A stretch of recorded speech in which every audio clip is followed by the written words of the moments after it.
Di bulan suci Ramadan ini, ada satu peristiwa penting dalam sejarah Islam yang harus kita pahami dan renungkan, yaitu nuzulul Quran. Apa sebenarnya nuzulul Quran? Bagaimana proses turunnya Al-Quran? Dan apa hikmah di balik peristiwa ini? Simak video ini sampai akhir.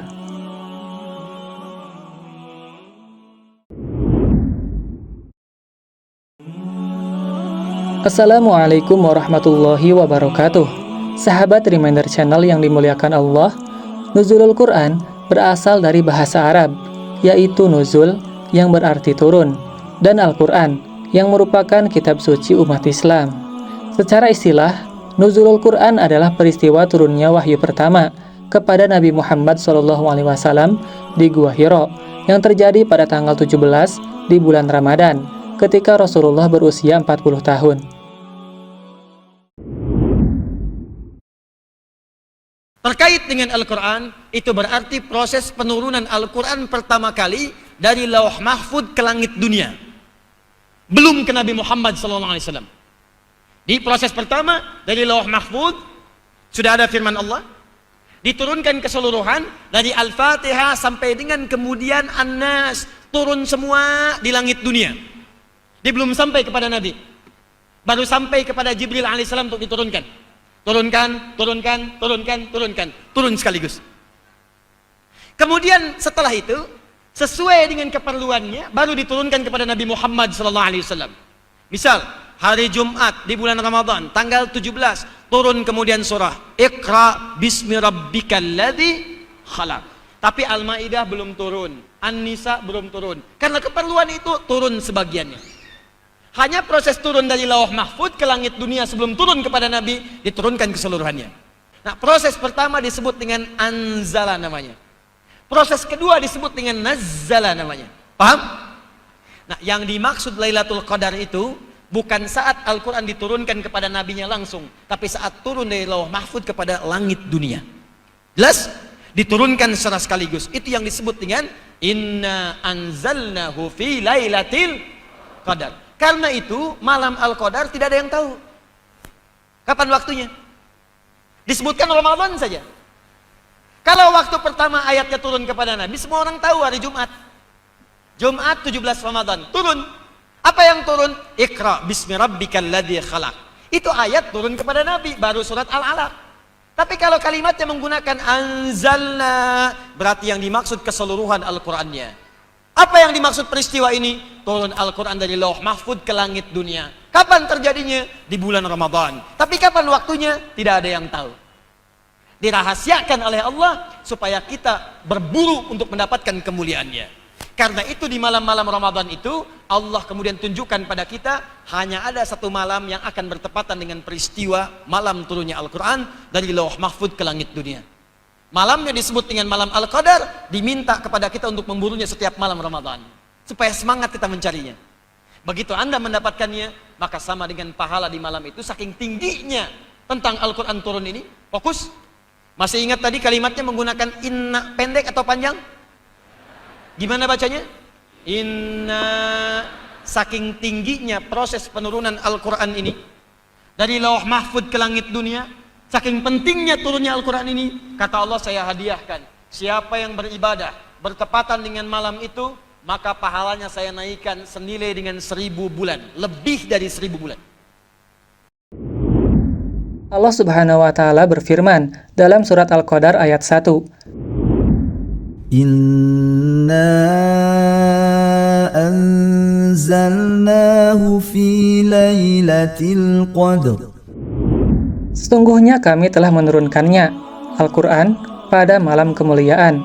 Quran Surat Al-Qadar ayat 1. Malam kemuliaan ini dikenal sebagai Lailatul Qadar, malam yang lebih baik dari 1000 bulan.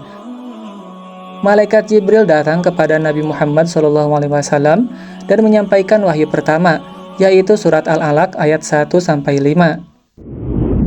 Bacalah dengan menyebut nama Tuhanmu yang menciptakan. Dia telah menciptakan manusia dari segumpal darah. Bacalah, dan Tuhanmu lah yang maha pemurah, yang mengajar manusia dengan perantaraan pena. Dia mengajarkan manusia apa yang tidak diketahuinya.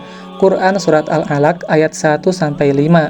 Nabi Muhammad SAW gemetar karena pengalaman luar biasa ini. Beliau kemudian pulang dan diselimuti oleh istrinya Khadijah, yang kemudian membawa beliau menemui Waraqah bin Naufal, seorang ahli kitab yang menyatakan bahwa wahyu ini adalah tanda kenabian.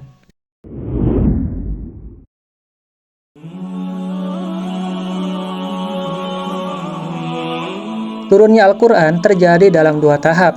Pertama, dari Lauhul Mahfuz ke Baitul Izzah di langit dunia pada malam Lailatul Qadar. Lauhul Mahfuz adalah kitab yang berada di sisi Allah Azza wa Jalla dan menjadi tempat pencatatan seluruh ketetapan serta kejadian di alam semesta, termasuk Al-Quran. Hal ini ditegaskan dalam firman Allah. Bahkan yang didustakan mereka itu ialah Al-Quran yang mulia yang tersimpan dalam Lauhul Mahfuz.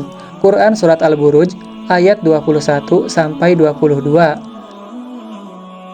Sebelum Al-Quran diturunkan kepada Nabi Muhammad SAW, ia telah tertulis dalam Lauhul Mahfuz sejak zaman azali.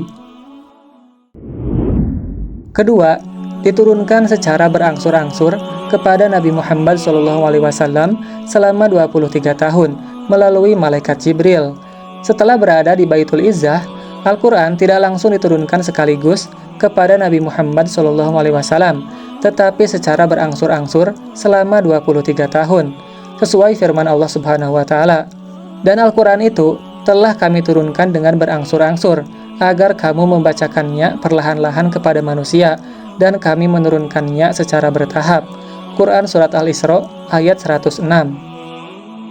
Turunnya Al-Quran secara bertahap ini bertujuan untuk memudahkan pemahaman, penerapan, dan penyesuaian dengan kondisi umat Islam pada saat itu. Nabi Muhammad SAW menerima wahyu Al-Quran terdapat 2 fase, yaitu fase Mekah dan fase Madinah, yang kemudian menjadikan Al-Quran terdapat 2 jenis surat dalam Al-Quran, yaitu surat Makkiyah dan Madaniyah. Surat Makkiyah yaitu surat yang diturunkan di kota Mekah sebelum Rasulullah SAW berhijrah ke Madinah. Dan yang kedua surat Madaniyah, yaitu surat yang diturunkan ketika Rasulullah SAW sudah berhijrah ke kota Madinah. Fase pertama terjadi di Mekah selama 13 tahun sejak wahyu pertama turun di Gua Hiro. Pada periode ini, Nabi Muhammad SAW menghadapi banyak tantangan karena mayoritas penduduk Mekah masih menyembah berhala. Ayat-ayat yang diturunkan di Mekah memiliki ciri khas yang kuat dan mendalam. Biasanya, ayat-ayatnya pendek namun penuh makna, langsung menyentuh hati dan menggugah kesadaran. Fokus utamanya adalah membangun akidah yang kokoh, dengan menegaskan keesaan Allah, serta mengajak manusia untuk bertauhid. Selain itu, ayat-ayat ini juga sering mengisahkan perjalanan para nabi sebagai pelajaran berharga bagi umat manusia.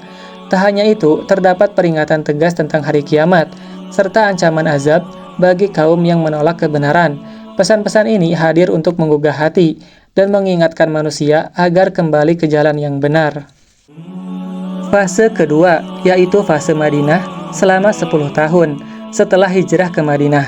Wahyu yang turun lebih fokus pada hukum dan syariat Islam.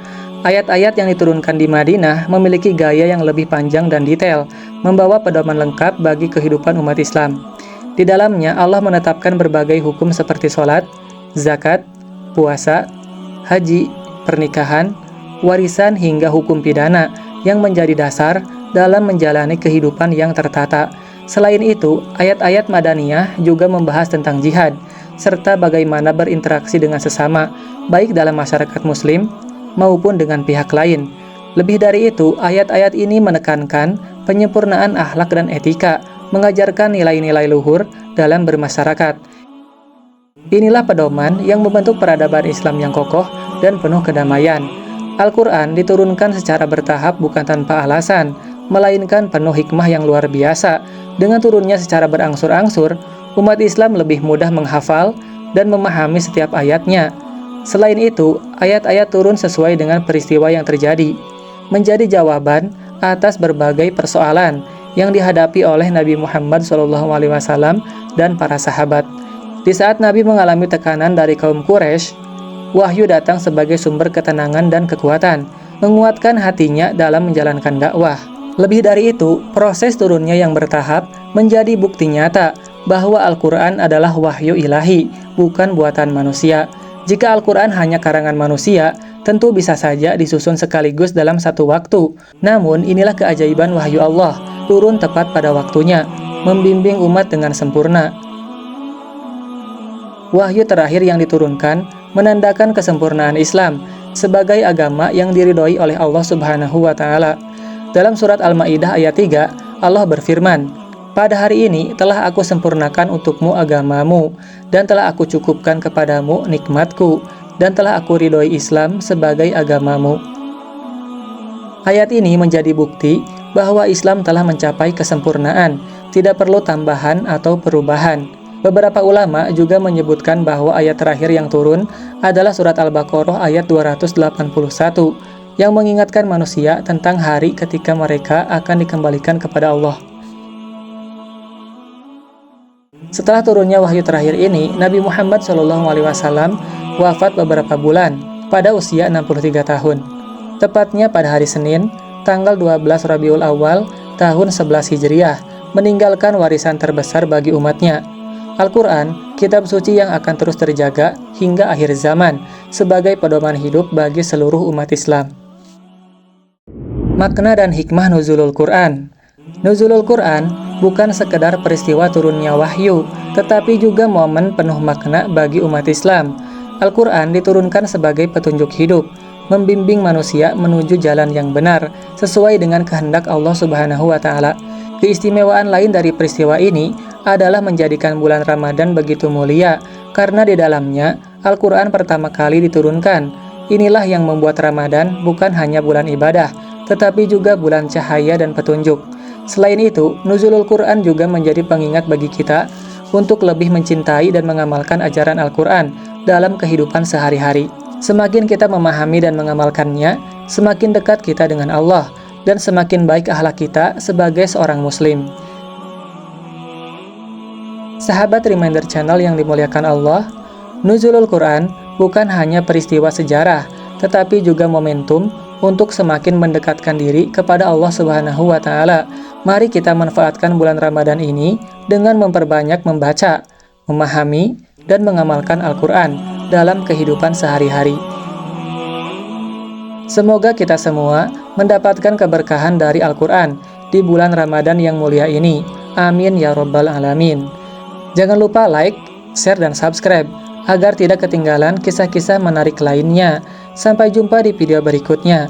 Wassalamualaikum warahmatullahi wabarakatuh.